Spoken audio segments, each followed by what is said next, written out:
welcome at our Tea and Learn sessions. And today we are about to tell you something about table input. So I will try to give you some tips and tricks about using a table input to fast change values of elements or modify loads, etc. So first of all, I will show you how to open it. You can go to View, Toolbars, and then we have the table input. So it will open the window. We can drag the window. If you would like to have it on a second screen, it's possible. Here in this case I will just place it on the bottom of my screen. And then in the table input window we have several tabs. So we have a Structure tab with multiple subtabs such as Node, 1D member, etc. We have the Load tab, the Libraries tab. It's possible that some subtabs are hidden. So you can just open them again by right-clicking at the bottom. And then we have a list of all available tabs. Or we can just select all possible tabs to open. And then we have here, for example, now the layers that's becoming visible. At the moment there are a lot of items supported with table inputs, such as the basic ones, nodes, members, etc. But not all of them. So for example, in the Loads tab you will have specific loads that are not yet present, but the basic ones are there. And then I can show you maybe how to input a new member. So in the table input, what we need is in fact indicated with orange cells. So here, for example, in the Node subtab, we have X, Y, and Z coordinates that are necessary to input a new node. So for example, I want to add a node somewhere here. I can fill in 0, 0, enter, and I have the new node. When I select it, it becomes visible in the table input in the yellow color. So it's linked between table input and the graphical window. So in fact, when I select it in the window, it's also graphically shown. Alright, then we can also add a 2D member. For a 2D member we need 4 nodes. For example, if we want to add a member here with those 4 nodes. I can limit my nodes in this table input with the option selected rows only. So now I have only those 4 nodes in my table input. So I see I need K303 until 306. When I go to the 2D member tab, I have here the orange field, so I need my nodes. I can also put the labels on and I tell, okay, K303, K304, and then important K306, and then K305, because I need a certain order of my element. Now when I put the function off, I have here my last element is the new 2D member, and I can change properties. So I can make it a plate, certain steel quality, concrete quality in this case. I can choose another layer, etc. Then we can use the table input as well to search for elements. So we know the command in the command line, the select command, so SAL, and I look for a certain member as 417. For example, because in my calculation that element has become unstable or something like that. So okay, it should be selected. To make it quickly visible where the element is located, we can use the zoom all selection. So we see quickly, the element is located at that position. We can also use table input for that. We can go to the 1D member tab, and I can right click in this edit box, look for search, or type directly the question mark sign and ask for S417, and he indicates it in the table, and we can quickly select it like that as well. So that's also an alternative method to select elements. Alright, then we can show you as well how to copy elements quickly.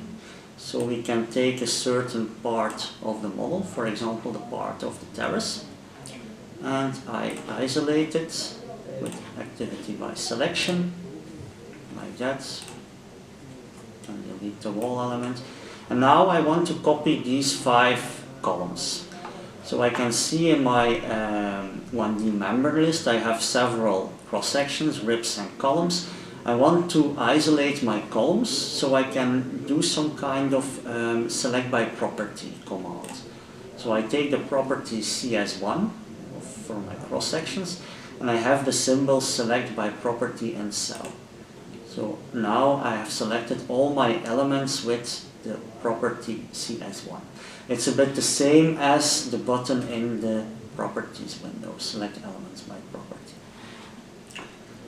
Okay, and now we can copy the selection, and I will do it relatively, so with the @ sign, 5 meters in negative x direction, 0, 0 in z and y, and then I want to make 2 copies, and I confirm with copy row, and then I have created quickly 2 copies. Now I want to extend my walls and my plate element as well. So therefore I could quickly take the 4 nodes. I go to my nodes tab. I can again ask to the selected rows only, so I see only those 4 nodes. I select the x coordinate because that's the one I want to change. And then there is a command substitute. It's with the bigger sign, bigger than sign. And I can tell you, okay, I want to replace my value by -10. And when I confirm with this button, apply edit, or with the enter button, I have changed the values, and I have now the new situation. Okay, that are some tricks about copying and inserting new members. Then I will make the complete model visible again. What I now want to do is to use the substitute command to rename elements.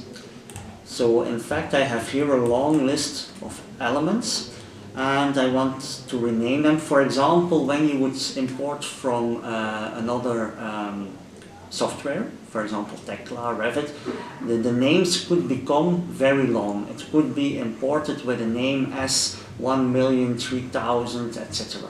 So then you can replace that by a short name.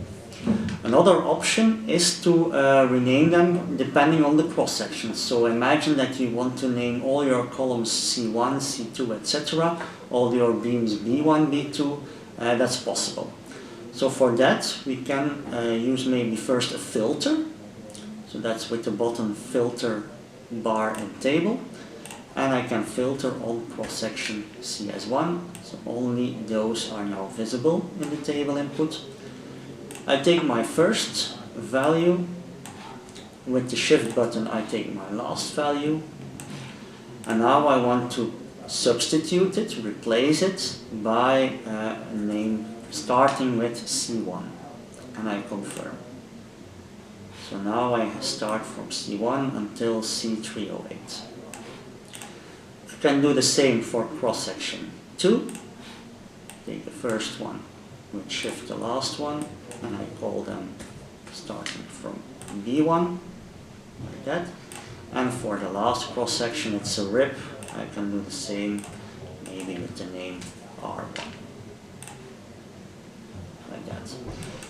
And when we now go to the list and we can sort them, like that, I have B1 until B160, C1 until C308, and R1 until R5. So that's a way to rename elements very quickly. I can show you as well here again how to select by a property. So imagine I want only my 1D members and they should be on layer R+8, and I can select the layer I want and select by property and cell, and now only those beams elements in that layer are selected. Okay, then we can go to the second tab, the load tab, because there we can also do some tricks on modifying values of loads, etc. So imagine we have here in my surface force tab several forces, and I want to search for a value. I can use again the same question mark command, and I'm looking for minus 1.00, and he will find it here at the bottom. When you press again enter, you will find the next value if it exists. Pay attention that it has to be the exact value, because when I now search for minus 1.0, he will not find it because he needs also the second decimal. Another command is when we filter, we can search for a certain interval. So we can use like that, -3 until -2, between brackets. And then he will search all values between those given values. So it's like a closed interval. We can also include those values, -3 and -2, with the bigger and smaller sign. And now also -3 and -2 will be included, so as we see here. So that's a way to quickly only visualize a certain interval. For now, I only want to visualize my loads that are matching with load case G. So I type here G in my load case filter. So I have only the values according to that load case. I will select maybe all this, and I want to round those values to a certain number of decimals. So I can use the round command or type directly the symbol. For example, on 1 decimal, apply, and I have -2.10. I can also take round values, -2. So that can be interesting, for example, when you want to round values of loads, but also for coordinates. If you import from other software and you have value 0.0012 and you want to round it to a nice value, it's possible to do it like that for coordinates as well. Here in the loads tab, we can as well do simple mathematical formulas. For example, plus minus, divide or multiply. So if we, for example, multiply with 2 and apply, we have -4 as our new value. So that's also possible.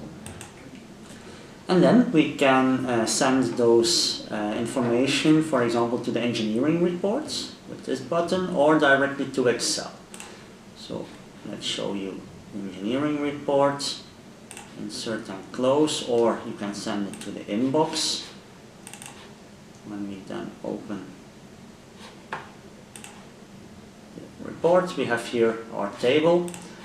Another possibility, close it again, you can send it directly to Excel, so the Excel is opened with the table in it.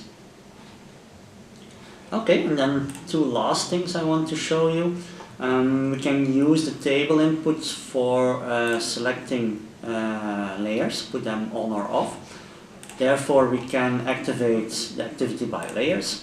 And instead of using this window, each time you have to open and close it, you can just take the table input, if it's for example open on your second screen, and take there the values or the layers on or off that you would like. As last one, I have here the cross-section tab. When I select there a certain cross-section, I can immediately see the values of the properties and the characteristics in the properties window. So I don't have to open the cross-section window as well. Okay, that's it about now. I hope you enjoyed and learned something from this T&Learn session, and I hope to see you again in the future. Bye bye.